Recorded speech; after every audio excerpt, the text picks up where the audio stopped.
はい、皆さんこんにちは。みんなの行政地図です。今日はですね、映画君たちはどう生きるかのレビューをしていきたいと思います。テーマが素晴らしいなと思いました。この映画のテーマが素晴らしい。つまり宮崎駿さんが皆さんに訴えたいこと自体が素晴らしいと思いました。要はですね、これ君たちはどう生きるかっていうよりも、君たちは物語と現実のどちらで生きますかって問うてます。我々に。で、これはね、ニュートン力学と相対性理論のどちらを使って生きるのかというふうに置き換えることができます。そういう説明の仕方をすると、わかりやすいと思いますので、そっちの方向で説明します。つまり、物語イコールニュートン力学です。ニュートン力学っていうのは物語です。相対性理論っていうのが現実です。そうですよね。例えば、走ってる電車を外から眺めるとですね、その厳密に言うと、自分がいる位置より電車の中っていうのは、時間の流れが少し遅くなってるんですよ。よく走ってる電車見ますよね。その電車の中の時間は我々が見てる場所よりも時間の流れが遅くなってます。電車の中の時間の流れは。これがいわゆる相対性理論です。これが現実です。でもそんなのを日常世界では無視してニュートン力学的な理解で十分なわけなんですよ。でも電車の速度が光の速度に近くなってくるともうニュートン力学は通用しなくなってきます。なぜなら物語だから。で、これは物理法則が低速ではニュートン力学に、高速では相対性理論に従うためではないんですよね。低速だろうが高速だろうがどちらでも本質的には相対性理論に従うんですよ。ただし、電車の速度ぐらいのスピードであれば、実質的にニュートン力学で禁じできるっていうだけの話なんですよ。そう。だから、我々の生きている日常の世界では、ニュートン力学に従って電車は動くと理解していても、特に問題が出ることはないはずなんですよ。でもしつこいようですが、現実はすべて相対性理論で成り立っているんですよ。リンゴが木から落ちるっていうニュートン力学的な現象だってすべて相対性理論に従っています。ちょっとうまく説明できてるかどうかわかんないんですけど。でですね、映画の中で主人公はですね、これちょっとネタバレになっちゃうんで、こっからネタバレになります。だからネタバレが嫌だって人はちょっとこっから先は見ないでください。こっから先ちょっとネタバレになります。ね。じゃあ行きますよ、ネタバレ。でね、映画の中で主人公はですね、どっちを取ったと思いますか？物語を取ったのか、現実を取ったのか。つまり、ニュートン力学を使って生きるのか、お花畑なニュートン力学を使って生きるのか、それともタイトな厳しいですね、相対性理論を使って生きるのか、どっちかを選べって言われるんですね。偉い人から。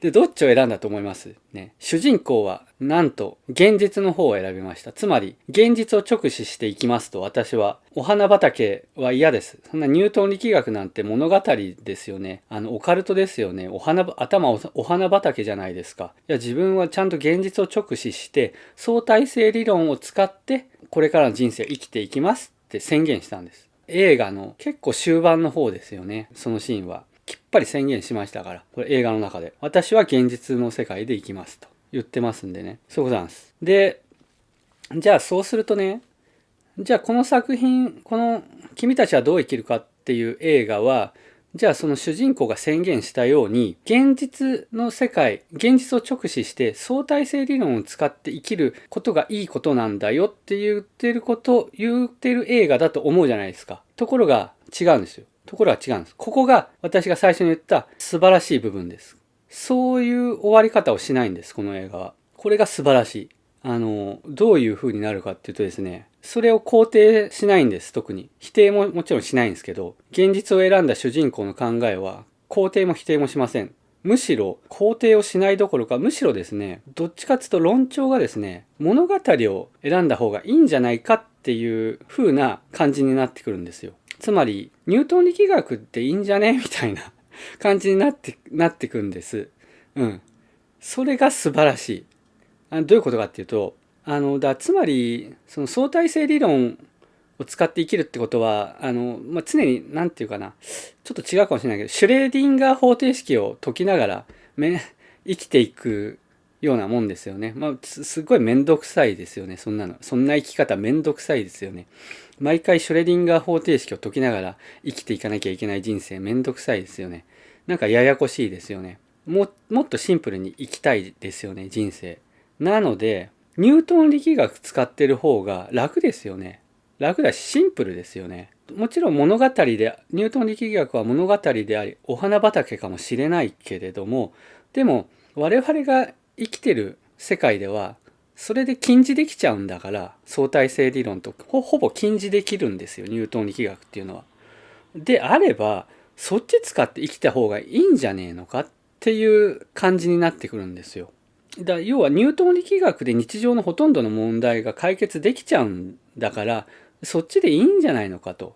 で、いや、むしろね、だからむしろそっちの物語、ニュートン力学的な物語、お花畑の方が、今現在ぐちゃぐちゃに絡み合った現実世界を、うまく説明できるような気もすると。そんな感じの描き方をしてたんですね。私はそういうふうに感じました。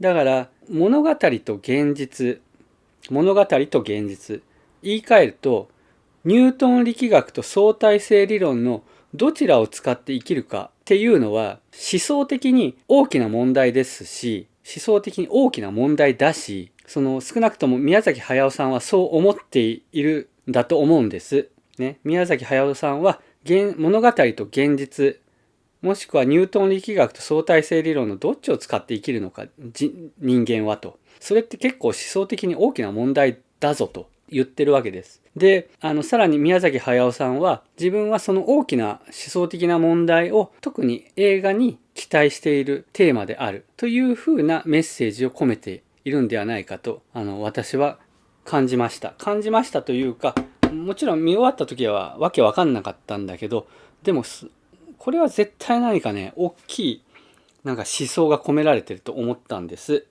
この映画に。だからすごい一生懸命いろんな自分の知識を総動員して、あれのこと言ってんじゃないか、これのこと言ってんじゃないかっていうのをずっと考えてたわけ、今まで。で、これってだから、要はニーチェ的な考え方なんですよね。ニーチェ的な考え方。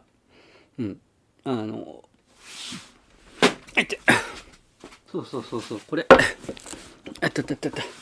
これね、ニーチェの、道徳の系譜と、どっちが先だ？道徳の系譜と、善悪の彼岸ね。この、2冊の中で、大体語られているようなことに近いと思うんです。だからこれ、ニーチェだと思ったわけ。そうだ、ニーチェに当てはめると、うまく説明できるんじゃないかと思って、で私なりにちょっと文章にまとめてみました。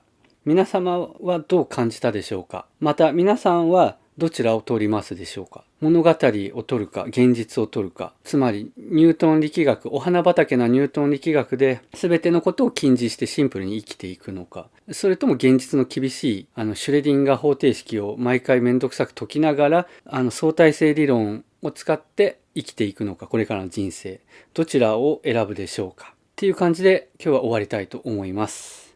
どうも最後までご視聴いただきありがとうございます。また次回の動画でお会いしましょう。